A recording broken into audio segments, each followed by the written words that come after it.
All right, so there are only 3 days left until your telebrigade. And I just wanted to do a quick review about some of the ethics for telebrigade in relation to posting about brigade on social media, which we highly encourage you to do. But there are a couple of things that you need to be aware of when doing so. And so GB has come up with 3 C's to help determine what is appropriate when making social media posts. And so they have consent, and so you have to make sure that you have the consent of everyone before taking a photo and posting it. In both situations. So when you take a photo, also ensure that you have their permission to post it, because just because they've given you permission to take the photo doesn't necessarily mean that they want it shared online as well. Content, so make sure what you're posting is truly represents your experience, and take a step back and think about if you would like to be portrayed on someone's social media the way that you're portraying these people, and don't make yourself out to be like the hero of the story. And similar to content with caption, want to make sure that what you're posting truly represents your experience, and make sure that you know the names and backgrounds of everyone in the photos, and highlight the sustainable impact of the brigade, and give your audience a way to get involved. All right. And then just a couple of reminders. This is still a medical clinic with actual living patients, so please behave as you would in any other professional shadowing experience. This means looking presentable in front of the camera, as asking well thought out and appropriate questions, engaging with the presenters and the patients. Because this is a medical clinic, please keep in mind the idea of patient confidentiality and general privacy, and do not screen record or photograph during the clinics. Make sure to come prepared for our first session and watch the welcome message from Dr. Sheetal Vora, the Global Brigades Foundation recordings, and the Ghana Medical Program Overview Part 1 and Part 2 webinars. Come to the Q&A sessions prepared with questions, and remember to smile and have fun. All right, so here's an update for your telebrigade itinerary. Sierra, do you have anything you want to add to this? Yeah, I think everyone would have received an email from Catherine, but there's just been an update with session 3 and 4.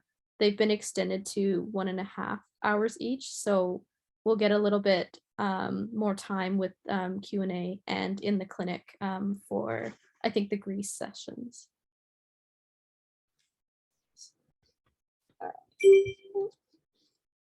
Oh, that.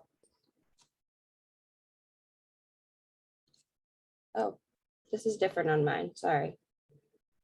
I don't know, Sarah, I don't know where your exec slides went. They were on the slides in front of me. They're now. I think they're still here. I'm on the document. I think they just got pushed lower. Okay, cool. I'll do the Charla stuff next. I'm just gonna. All right, so we're just gonna talk about Charla really quick now. And so for those of you who don't know what Charla is a short interactive presentation that is sustainable component of the medical and dental telebrigades, and empowers community members with knowledge on how to live healthier lives. So basically, it's like a workshop that we put on during each brigade, and each Charla has a topic that you teach whatever group that you're working. All right.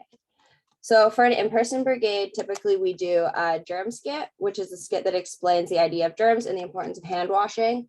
And then we put sparkles on the hands, and those sparkles represent germs and how those germs can spread.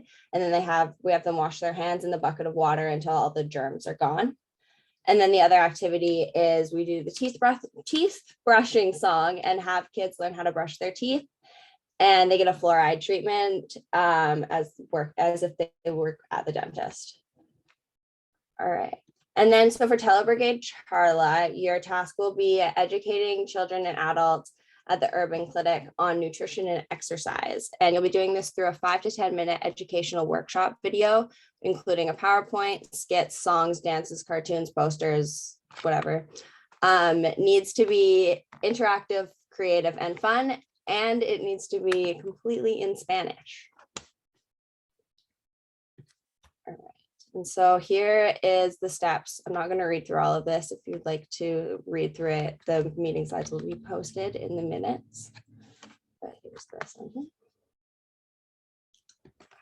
And then, so here are some of the Spanish practice words that they gave in the booklet that I just took out for you guys, so they're a little bit easier to find.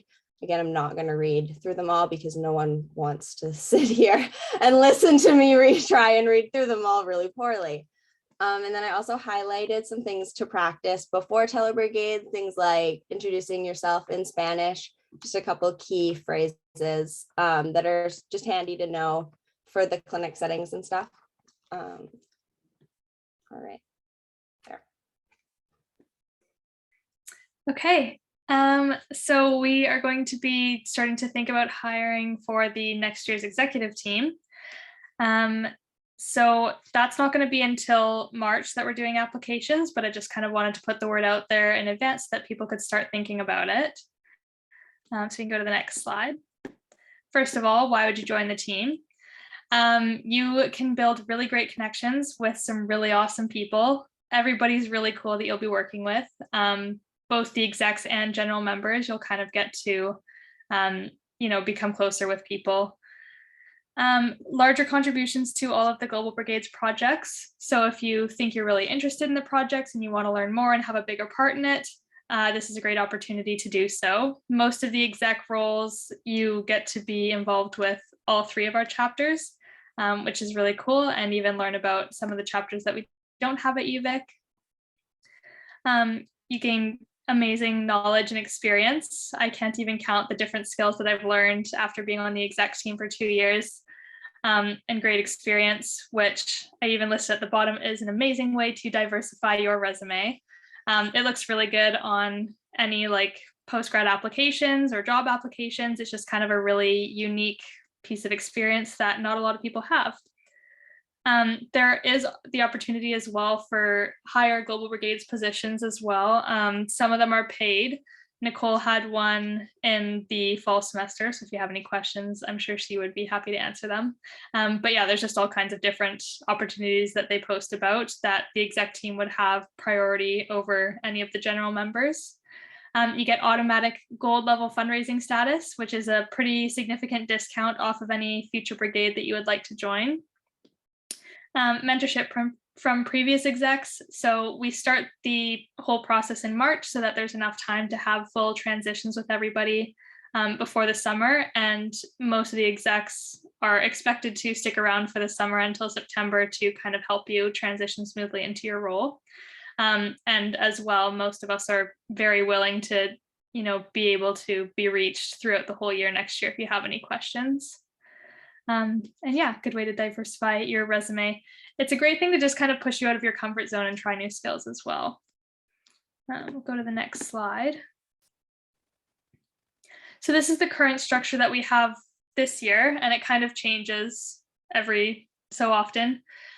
So it might change this year when we do the hiring. It kind of depends on how many members we get and what everybody's interested in. But every year we re-elect for every position. So even if we have returning execs, we'll just kind of clear the whole exec board and everybody would reapply. So just because somebody's sticking around, it doesn't mean that their previous role is not available.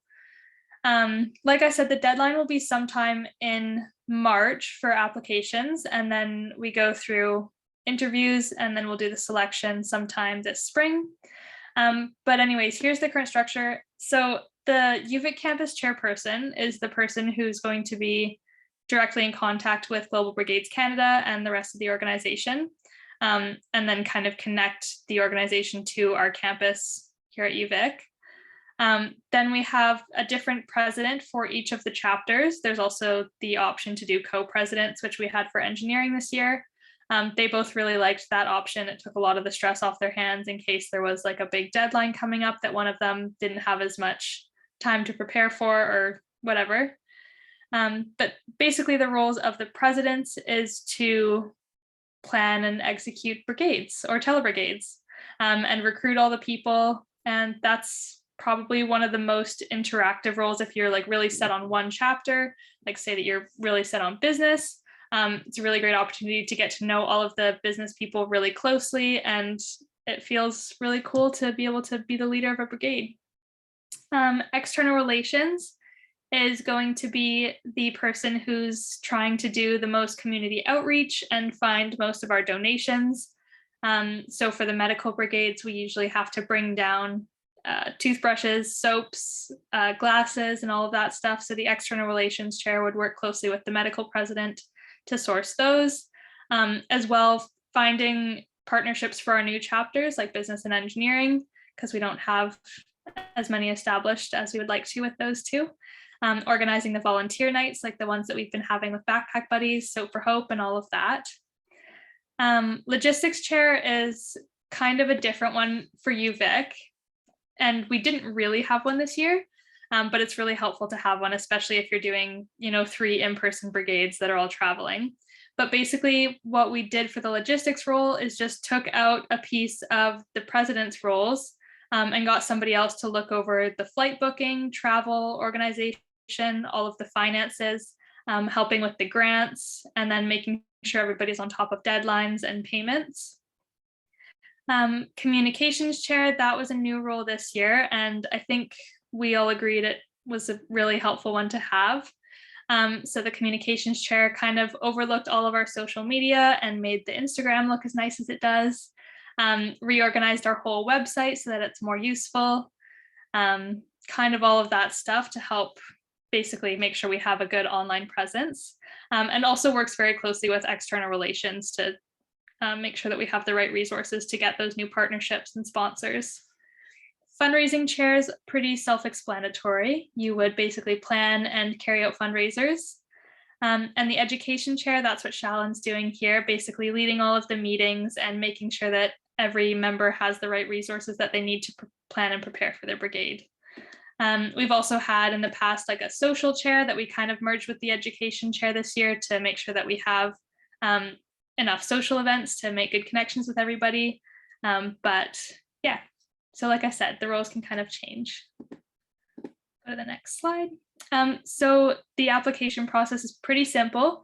You would just reach out to us. I'll make an actual deadline a little bit later on. But again, just trying to put the word out before our brigade so that people can start thinking about it.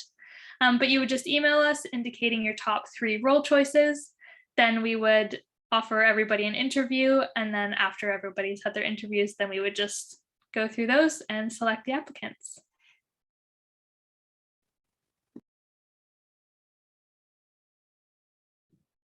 All right. So we have a couple upcoming fundraisers and events. So next week we have a Backpack Buddies from 2 to 4, and you can sign up for that on the Linktree. And then we're also having a bottle drive on Saturday, February 26th at the Glanford Bottle Depot from 10 until 4, and you can also sign up for that on the Linktree as well. Kate, do you have anything you want to add for any of that stuff? No, I think that's good. All right. All right.